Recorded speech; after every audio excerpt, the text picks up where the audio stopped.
if you haven't met me before, I'm a woodwind instrument maker and musician and composer and things. I've done various things over the years. And I went to the London College of Furniture after I realised I didn't like working, basically. So I went to the London College of Furniture to make instruments because I used to play folk music. I sort of played squeeze box and I played classical guitar, and then I took up folk guitar, and then I sort of did the squeeze box and things like that. I did a bit of Morris dancing, all that kind of thing. And sometime in my teens, I discovered David Munro. He was on television, Ancestral Voices. He had a series on television, and it just blew my mind that there was this guy on television playing all these musical instruments, a whole variety of different things, and pointed out to everybody that in the Renaissance there was this massive upsurge of instrument making, as well as everything else was coming on, a new instrument making, and that basically with one set of fingering you could play 100 instruments, from rackets to crumb horns to recorders to whatever. And I just wanted to have all those instruments. I wanted to have them. So I couldn't afford to buy any of them. So I went to the London College of Furniture to learn instrument making. And this is something I made sort of 35 years ago. It's a whistle, um, a tin whistle, because I used to play a lot of Irish music.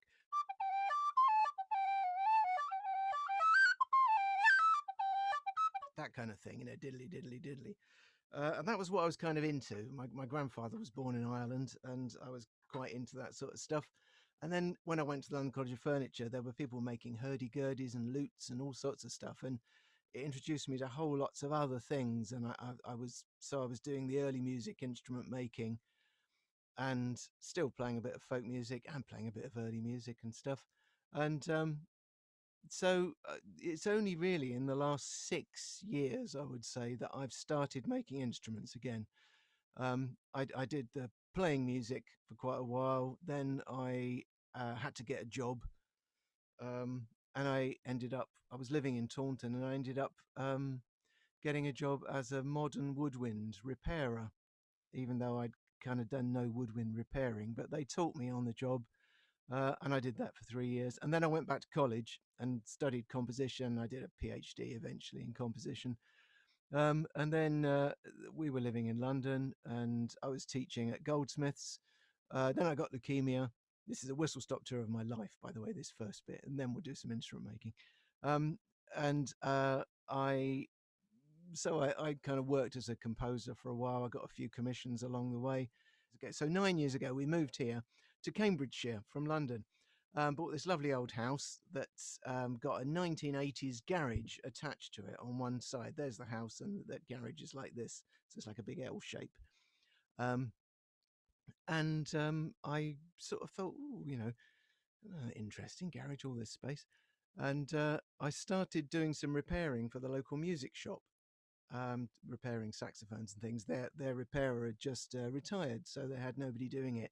So I started doing a few repairs, and I started getting a bit of cash from repairing, and I started putting it into instrument making. So 6 years ago, I started making instruments here in Cambridgeshire. And at this point now, I shall switch to my other device. I got my iPad down there, and hopefully we'll be able to take that, and I'll take you on a tour. What I thought I'd do, what people might like to see, is what people were saying about medieval times. How did it all work and things like that? Because people didn't have lathes, but what they had was hand tools. So you go and cut yourself a piece of wood. There's a piece of wood. You can see I've waxed the ends, that hot wax that I had. I obsessively started collecting all bits of wood that I wanted to use, and then waxing the ends, so then you can store it and it dries out very slowly. So there's your piece of wood. That's what they chop that down. Medieval times, you've got a piece of wood. You get a big tool like this, and I'm sure instrument makers would have had these things. This is very medieval. They would have had this. It's called a froe. So you get a froe, you put it on the end of the piece of wood like that, and you hit that with one of these.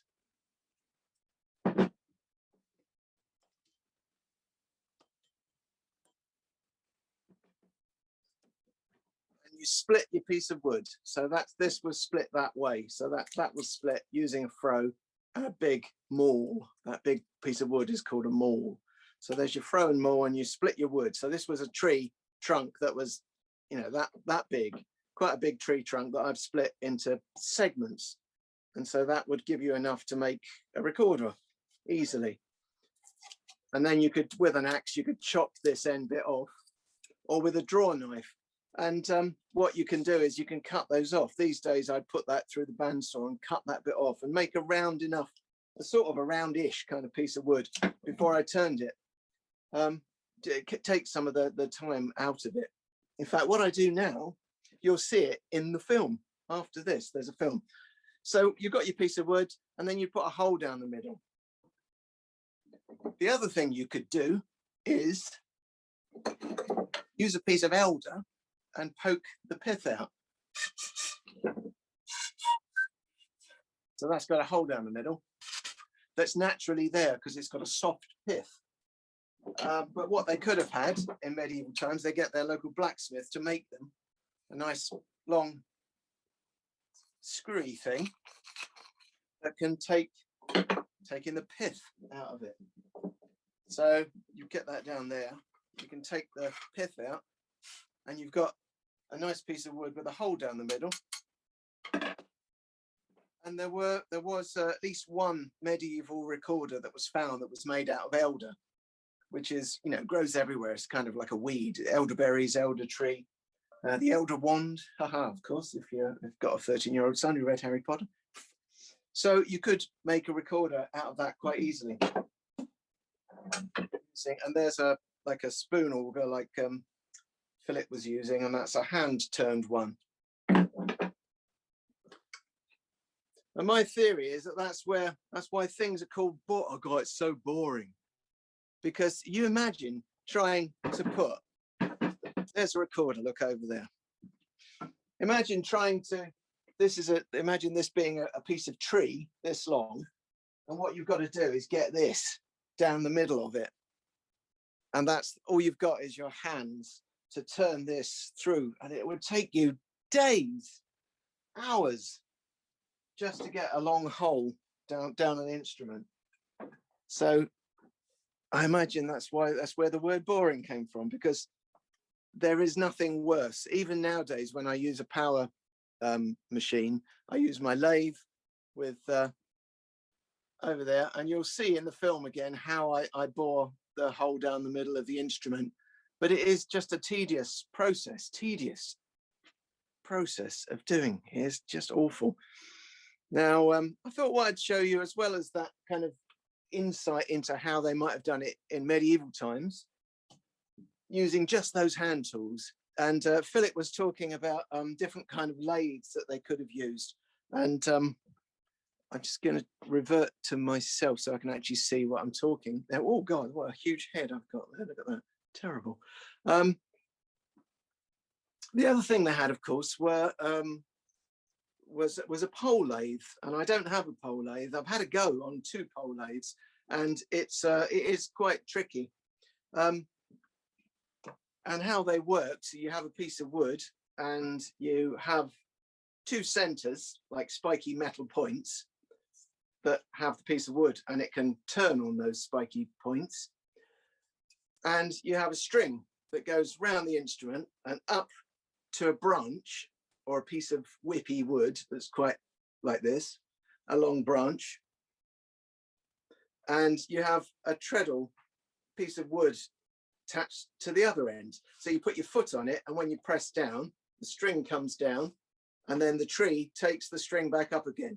And that, when it's wrapped around the wood, means that when you put your foot down, the piece of wood turns towards you. And then when you lift your foot, it goes up again like that. So it stays in one place, but it turns towards you and away from you, towards and away, towards. And every time it turns towards you, you can turn some of the wood off with your sharp tool. But again, it's a sort of lengthy process, so that the whole thing of instrument making in medieval times would have taken longer than it takes Philip to make a recorder now, a hell of a lot longer. So his waiting list would be, we'll see me after the Black Death is finished, and maybe I have an instrument ready for you.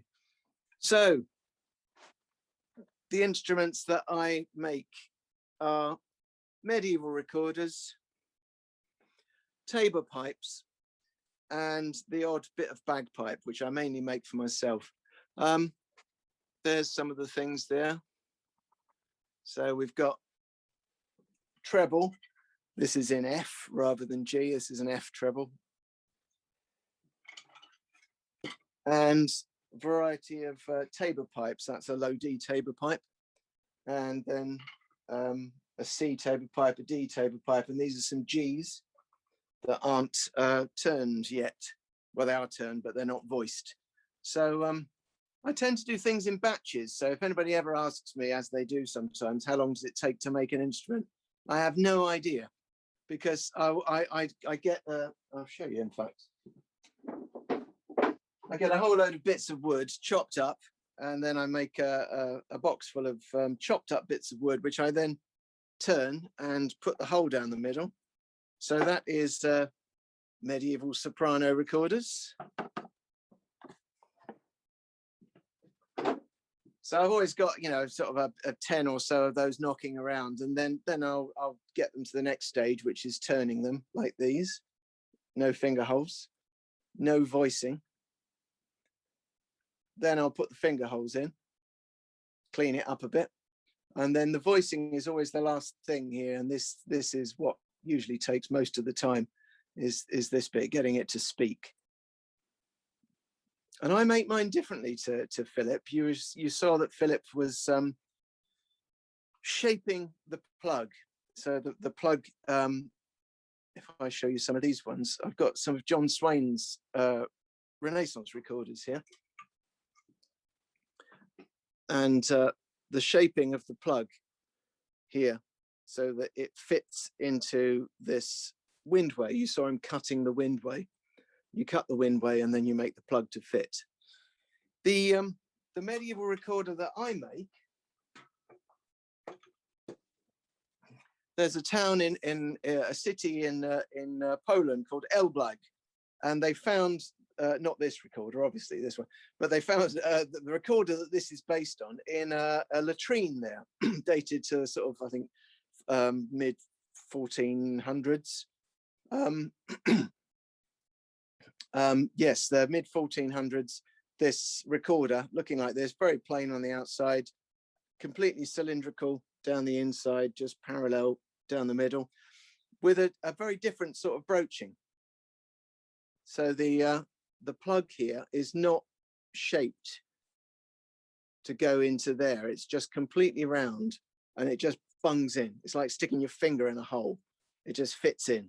So you have to turn it. So it's a lot quicker to make than Philips. You don't have to hand shape this plug. You just turn it on a lathe and then you put it in the end.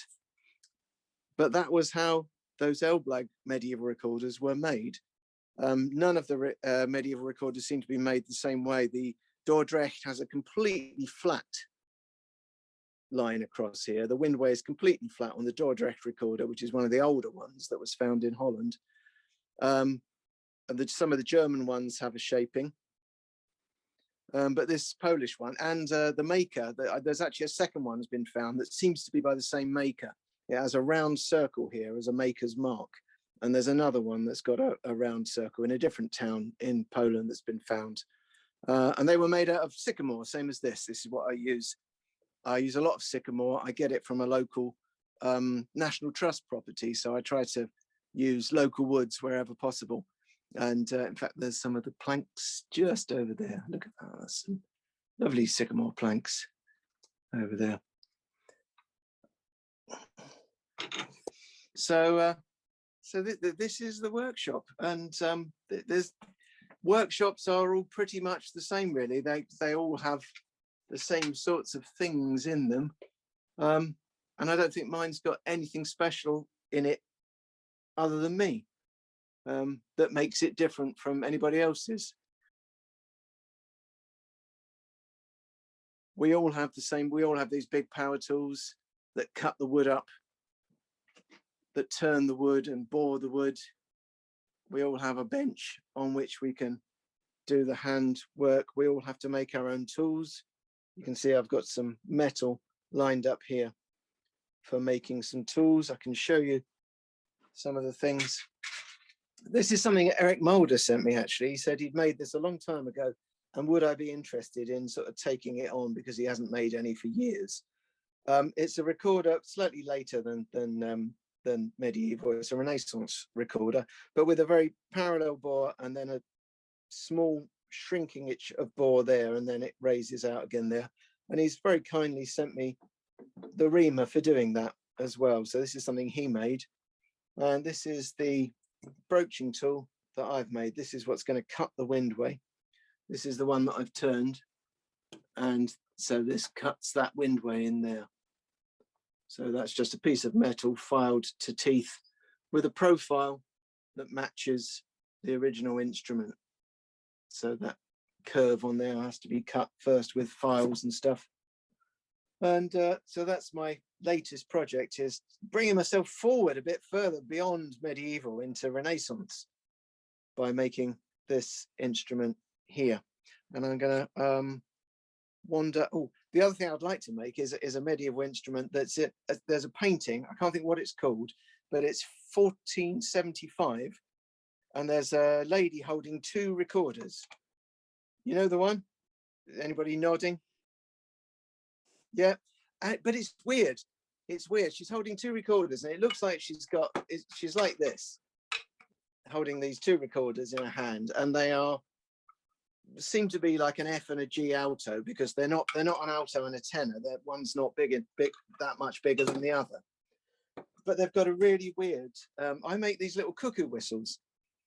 I had offcuts of wood, and I'm a terrible, I can't throw anything away, which is why I've still got banjo parts up there and loads of things. So I even have difficulty throwing bits of wood away.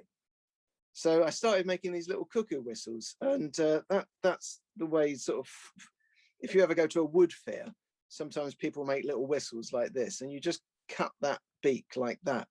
And that's the kind of beak that she's got on her recorders. I've never seen a recorder made like that. I had a Chinese whistle that somebody bought me Christmas one time that had a working voicing like that. So this is the cuckoo whistle. That's probably blown everybody's speakers out. You can imagine if you had a recorder like that, it'd be quite breathy and quite a sort of very different sort of a sound thing. So I'm quite interested in trying to experiment with making a recorder using this sort of voicing. I think that would be quite an interesting experiment. So maybe in a couple of years, medieval music in the Dales, we'll see that. Remind Terry. So I've got a Renaissance treble here made by John Swain.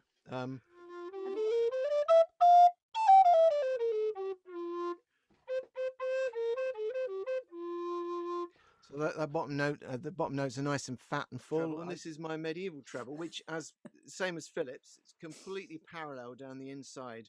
It doesn't go in or out. It doesn't do anything. It's just. So I think, yes, it's kind of it's a softer sound. It's a slightly breathier sound,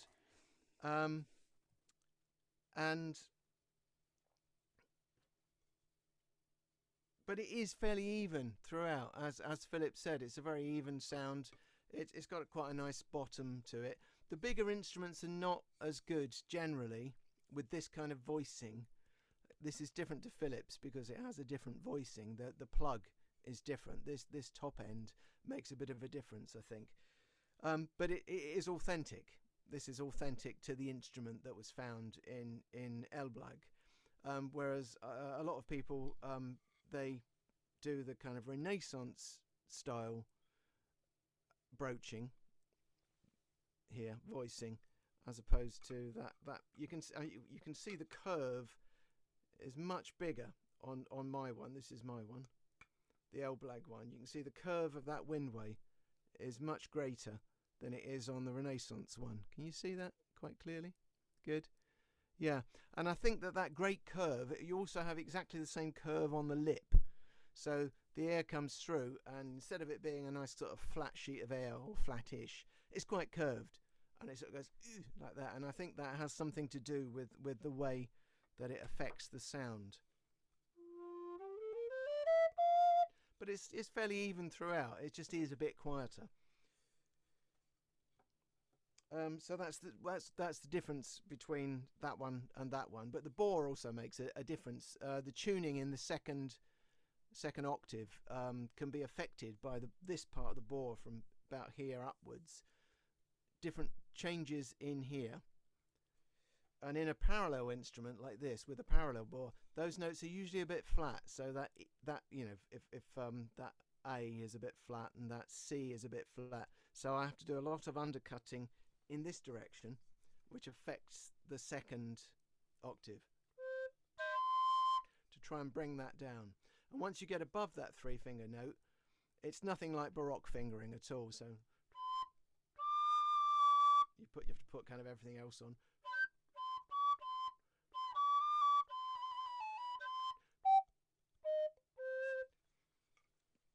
Which is very different to the Renaissance instruments as well. I also, the original one was about sort of descant size, so the original Elblag medieval recorder was, I think it was about C sharp rather than a C or a D, and it had a semitone at the bottom. But it also had, it's like, makes me think it was a professional instrument maker. It's very well made, it's got a mark on it, but also it's got 2 holes at the bottom, and this is common of a few of the medieval recorders. 2 holes at the bottom, which you can see on John's, although this is actually a fake, it's only slightly drilled and then filled with wax. 2 holes at the bottom, so that if you play the other way round, you can fill up one of the holes with wax and put your little finger on the other hole. And you'd only do that if you were making an instrument speculatively.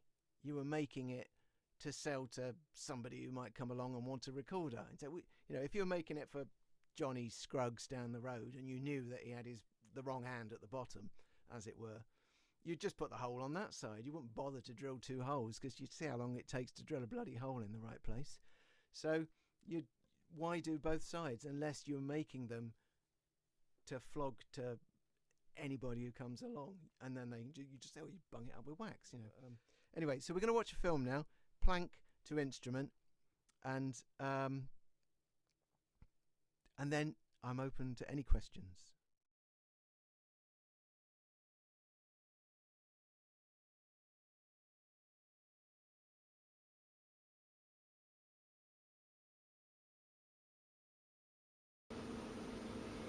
Hi, I'm Terry Mann. This is my workshop, and this is a short film showing how you get from a chunk of wood, this is how I buy my wood in a big plank, how you get from that to a woodwind instrument like this.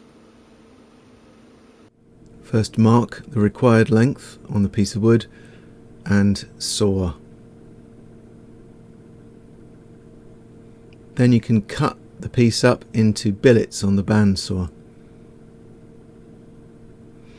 I then cut the corners off and end up with octagonal pieces of wood. Here you can see there are 6, and I can put them on the lathe, turn the ends round and square up the ends of the pieces with a skew chisel. I do this to both ends. Then I can mount it in a chuck at one end and a homemade steady on the other, and drill pilot holes for the bore. Then, using a gun drill with compressed air blowing the chips out, I can drill right through the whole piece of wood. Then turn the instrument down. Obviously it depends what you're making, turn what you want. This is being driven directly from the lathe with a wooden mandrel going down the middle of the instrument.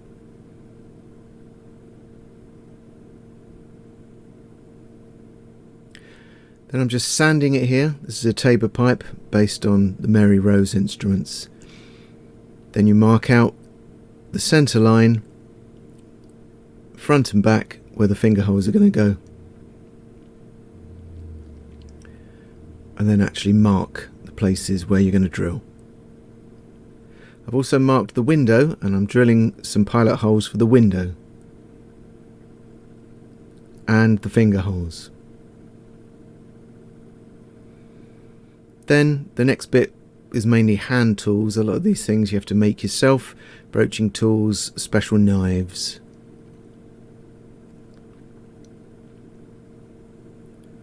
And using one of those knives, I'm cutting roughly the size of the window.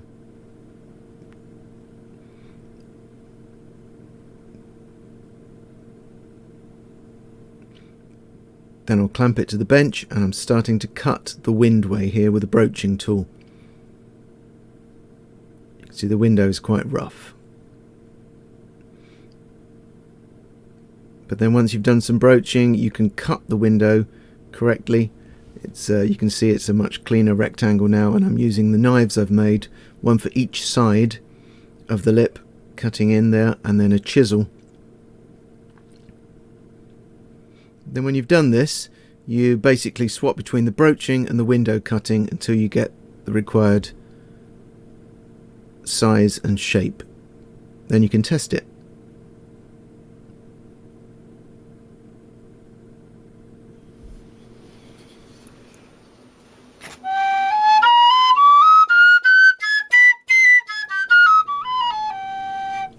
It hasn't been tuned, so you then use that knife to cut to tune. Then you can cut the beak. The Elblag recorder didn't have a beak, it was just flat. But if you have cut a beak, you then have to clean it up. I'm using a Swedish carving knife here.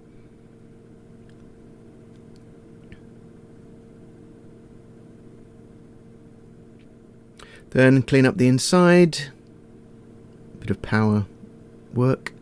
Then back to handwork using sandpaper to clean up the inside of the tone holes. Clean up the outside. And then this is my stamp, this is my name stamp. I usually put that on the back of my instruments. Then on the front I use my maker's mark, which is a TM joined together. And it's held in a candle, gives it some black, candle black. Then it goes in the oil. Linseed oil stays in for about a week and takes about 3 weeks to cure once it comes out. You can see it's already changing the colour. So this is what it looks like before, plain wood, and there afterwards it takes on that golden colour and shows up the grain. You can see a nice figure there in that bit of sycamore in the left hand one.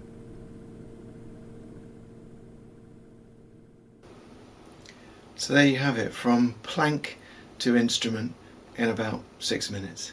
Thanks for watching.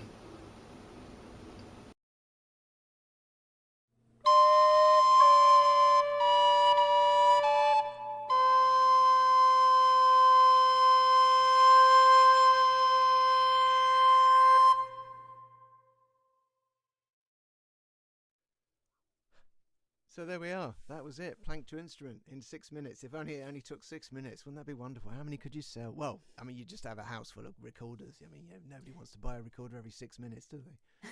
Well, it was a really great little film, actually, Terry. Thank you. It's really clear, all those processes. But yeah, you were speeded up. I've only Yeah, absolutely. done Yeah, that quickly. work that fast. Yeah. Yeah, no, that was amazing. So, if anybody's got any questions, then please put them in the chat, and we will present them to Terry. He's on the hot seat now. But got a couple of questions there. The which keys are the table Sorry, pipes? what keys? So I make a D, then a C, and I make a G, and then yes, I make a low D, and here it is. So that's again based on the in fact, when I was at college 35, 36 years ago, whenever it was, a million years ago, I made but they just found the Mary Rose in the 80s when I was in college, and they found this is a copy I made when I was there of the low D Mary Rose table pipe, which I used to be able to play, but my wrists don't they don't do that any, they can go that way, but they don't want to go that way anymore. So I find that's a bit difficult. So I have to do it with 2 hands now. It's massive. It's massive. The guy who had this must have been massive. And it's in a minor key as well. But that's what I thought. And so I thought that's all wrong. And I opened up this hole massively to try and get it into the major key. And then it was only 3 years ago, 4 years ago, I went to Regensburg and there was this nice old German maker. And I said, the minor key, it's nice, but how do you can't play in the major? He says, yes, you can. You use the major fingering. I said, what? And he just showed me this. So here we go.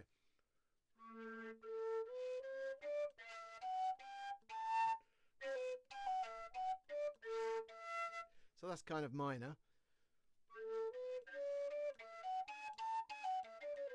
And it's got a major fingering. You just kind of, you can, instead of it being like that, bum, bum, bum, bum, bum, that's the major, the minor, dum, dum, da, da, da, da, da, you just go bum, bum, bum, take the thumb off, put the front two on, and you've got if it was D, that would be D, E, F sharp, F natural, F sharp, G, A, B, C natural, C sharp is just that, and then the top D would be that.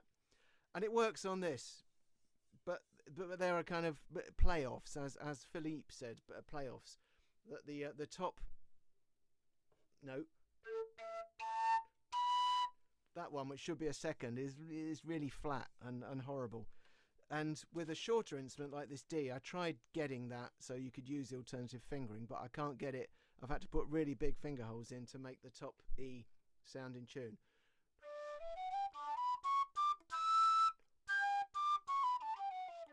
So this is only available in major, not minor, which is a shame. But I'm working on it. I've got a prototype in there. It's got holes everywhere, covered in blue tack, and I keep taking them off and moving them and trying different versions. But I haven't hit on it yet. But yes, they are available. That's the low D. It's available. They are £350.